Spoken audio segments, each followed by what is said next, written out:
The day I found my bank account empty, I was already drowning in grief.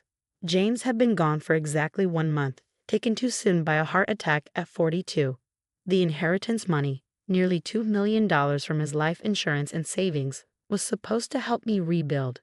Instead, I stared at my phone screen in disbelief, the balance showing 0 where there should have been 7 figures. Oh, looking for something. Diana's voice dripped with satisfaction as she leaned against the doorframe of what used to be James' home office. My sister-in-law had moved in temporarily after the funeral, claiming she needed to help settle her brother's affairs. Now I understood her real motive. "What did you do?" I asked, though I already knew. Diana had always hated me, convinced I'd married her beloved brother for his money. The fact that James and I had met when I was a struggling artist and he was just starting his software company meant nothing to her. "What needed to be done?" she replied, examining her perfect manicure. "That money belongs to the Hamilton family, not some gold digger who trapped my brother with her fake bohemian act." I stood up from James's desk, my legs shaking. "That money is legally mine. James left it to me." Diana laughed, the sound sharp and cruel. "Good luck proving that." The transfer was completely legal. After all, I had power of attorney while you were too busy grieving to handle the estate properly. She was right about one thing. I had been lost in grief, barely able to function in the weeks after James's death. Diana had swooped in, offering to handle the paperwork, the accounts, all the crushing details that come with losing a spouse. I trusted her because she was family, because she was all I had left of James. What a mistake that had been. "Why?" I asked, my voice breaking. "Why would you do this to me?" Diana's perfectly made-up face twisted with contempt. "Because you never deserved him. Do you know how many times I told James he could do better? That he needed someone from our world, not some paintbrush-wielding nobody who couldn't even sell her art?" Her words hit like physical blows, but something else caught my attention. The small red light in the corner of the room, barely visible behind a family photo. James had installed security cameras in his office 6 months ago, after a break-in attempt. Diana didn't know about them. He kept the installation quiet, not wanting to worry anyone.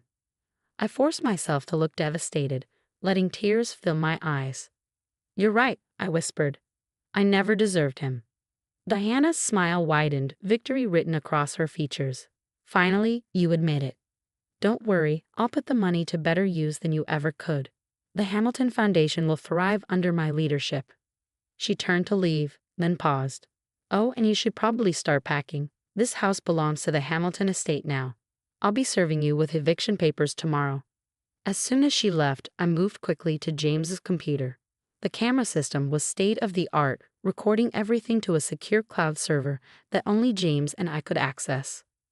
My hands trembled as I logged in, praying the system was still active. It was. Not only that, but the past month's footage was all there, including Diana's systematic dismantling of my life. I watched in growing anger as she made calls, forged documents, and finally executed the transfer that emptied my account. But there was something else too, something that made my blood run cold. 2 days before his death, James had recorded a conversation with Diana in this very office. I clicked play, holding my breath. "You can't be serious." Diana's voice crackled through the speakers. "A baby? With her?" "The fertility treatments worked," James replied, his voice filled with joy I'd never get to see fulfilled. "Hannah's pregnant. We're going to have a family, Diana. I thought you'd be happy for us." "Happy? That she'll trap you forever with a child? That your money will go to her spawn instead of where it belongs? Enough?" James's voice hardened. "I'm warning you, Diana. If anything happens to me, Hannah gets everything. I've made sure of it. And if you try to interfere..." The recording cut off there, but my hand was already on my stomach, protecting the secret I hadn't yet told anyone. The baby James would never meet. Diana hadn't just stolen my inheritance, she'd stolen my child's future. I picked up my phone with steady hands and dialed my lawyer's number. "Andrew, it's Hannah Hamilton. I need you to come over right away and bring someone who specializes in criminal law. I have evidence of fraud, theft, and possibly something much worse." Diana thought she'd won. She thought she'd taken everything from me, but she'd forgotten one crucial detail. James had always been smarter than her, always one step ahead. And now, I had proof of everything. Within hours of discovering the video evidence, my living room had become a war room. Andrew Chen, my lawyer, sat reviewing the footage while Maria Santos, a criminal attorney he'd brought with her, took detailed notes. "This is beyond fraud," Maria said, looking up from her laptop. The timing of James's death, combined with Diana's actions immediately afterward, it raises serious questions. I felt sick. You think she might have? We can't make accusations without proof, Andrew cut in quickly, but we can use what we have. The footage shows clear evidence of fraud, forgery, and theft. That's enough to get the police involved. But I had other plans forming. Not yet, I said quietly. I want to give her enough rope to hang herself first.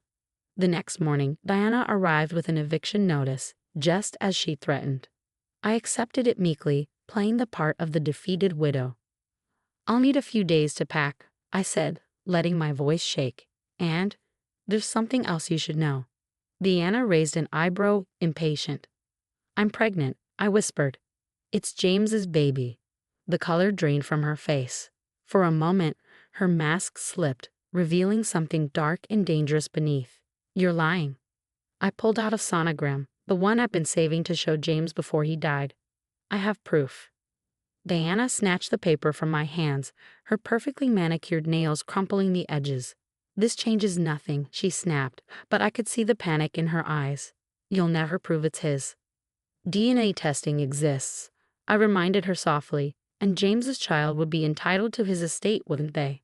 She left in a hurry after that, but I knew what would happen next. The cameras were still rolling in the office, and sure enough, Diana returned that night when she thought I was sleeping. I watched through the live feed as she tore through James's desk, searching frantically for something. When she found his private journal, her hands shook as she read the last entry, the one where he'd written about our successful fertility treatment. The next day, she called a meeting with the family lawyer, Gregory Phillips.